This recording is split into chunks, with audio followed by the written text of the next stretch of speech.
How do, and welcome back to the Brew Corner. I'm on this side this time. Right, I thought in this video I'd give you an update on how my brews are going along and future brews I've got planned. The wild yeast ale has finished fermenting and it's just over there. I think it's off camera. I'm going to be taking the one that's been fermenting in the garage in cool temperatures around about 13 degrees. I'm going to take that indoors tonight and I'm going to give it a few days in the warmth, like a diacetyl rest, just as I did with the first wild yeast ale, and then I'm going to bottle them at the weekend. So I'm really looking forward to see if the different fermentation temperatures affect the flavour. I know what this one tastes like, but the warm ferment, does it produce some really nice fruity esters? So I'm looking forward to that.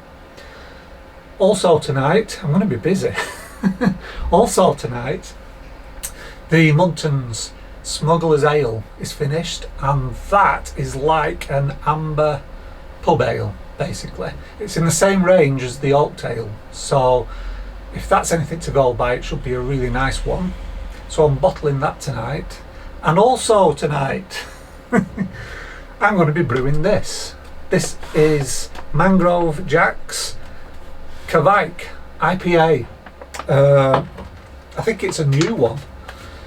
It's part of their craft series, and according to the tasting notes, it says it's a mouth-watering aroma of orange citrus. Well, that will come from the Voss Kveik yeast they use.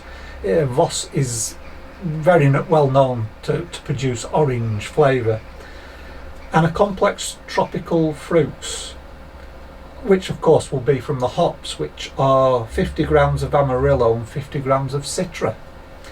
It says it's a smooth and clean on the palate with fruity notes and a firm, satisfying bitterness. It gives bitterness rating as 4 out of 5 and IBU somewhere around 48 to 56. So a nice bitter beer, as you would expect from an IPA. For 23 litres it makes a 5.5% beer. So I'm going to be brewing that tonight.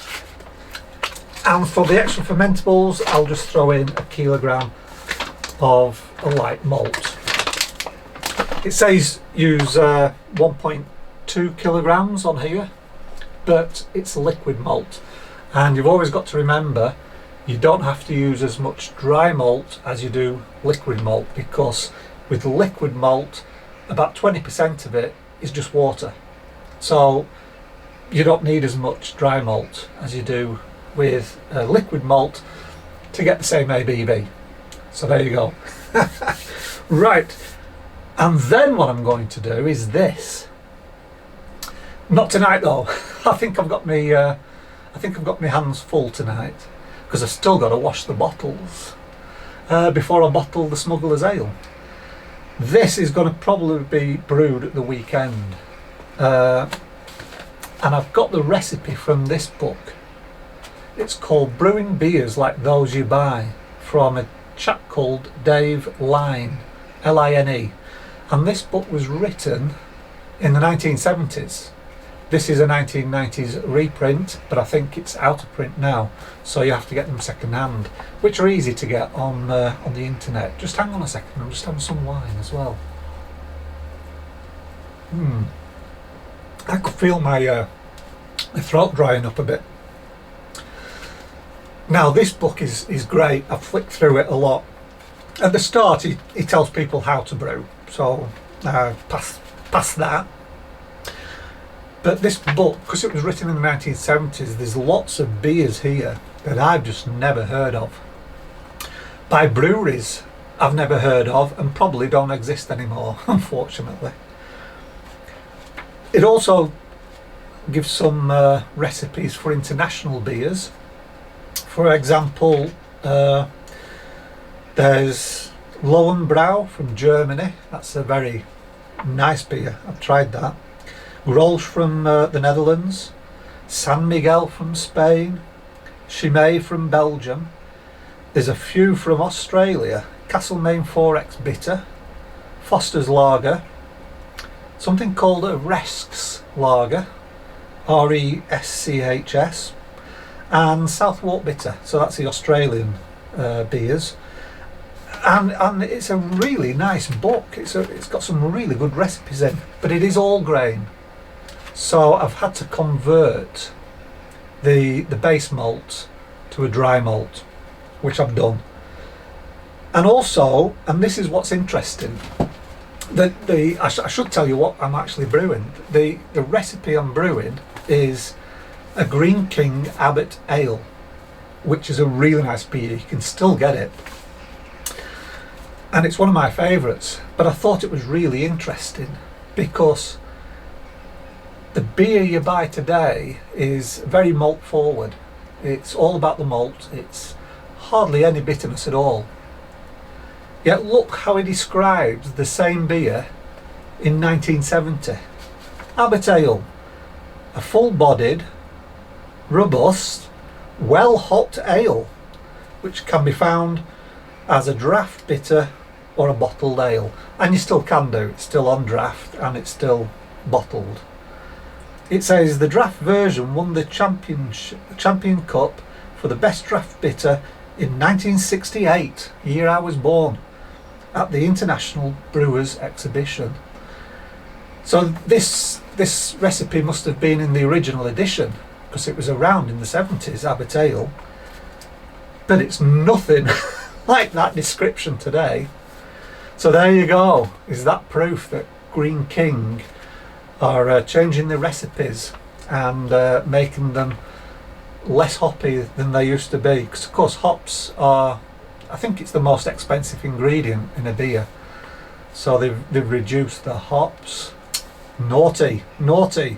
So this version is the one I'm going to brew. I did think of trying to use the recipe, making it less hoppy, but I thought no, I want to try the original. So a full-bodied, robust, well-hopped ale. And what I'm going to use is about 2.5 kilograms of dry pale malt as the base malt, replacing the crushed malt that's in the recipe. But what I find interesting actually are these grains. First of all, it uses maize, which I've never used before in a beer. So I've got some bright yellow grains here. That's flake maize. I've got the crystal malt, and for that, these are of course my specialty grains. Crystal malt is 100 grams of this. There's 250 grams of maize, 100 grams of the crystal, and then it asked for crushed roast malt, and I couldn't find any. I couldn't find any on the homebrew website.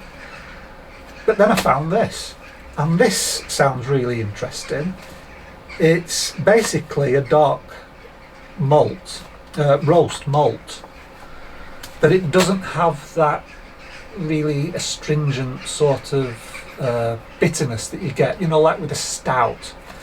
What it gives instead is lots of fruitiness and lots of carameliness, and obviously the colour as well. So it calls for 60 grams of this, and these steep for about an hour. So that's the next brew. I'm going to brew an Abbot Ale, but I'm going to brew the original version, and we'll see how it compares with the modern version, and then we can see just how much Green King have altered the recipe over 50 years. So that's going to be interesting. I will probably be brewing this at the weekend though, because obviously it's a bit more labour intensive and time intensive than a kit beer. But this kit beer, because it's Kveik, next Thursday we'll do a taste test. Amazing stuff, amazing yeast. Right, so I better get going because I've got a lot to do. I'll take that indoors, I'll wash my bottles before dinner. It's Wednesday afternoon now, so I'll wash the bottles before dinner, and then straight after dinner I'll bottle, clean the fermenter, sanitize it all, and then make the Kveik IPA, Mangrove's Jack's Kveik IPA. So I'm going to get going, start work, and I'll see you all again in the next video. Bye bye for now.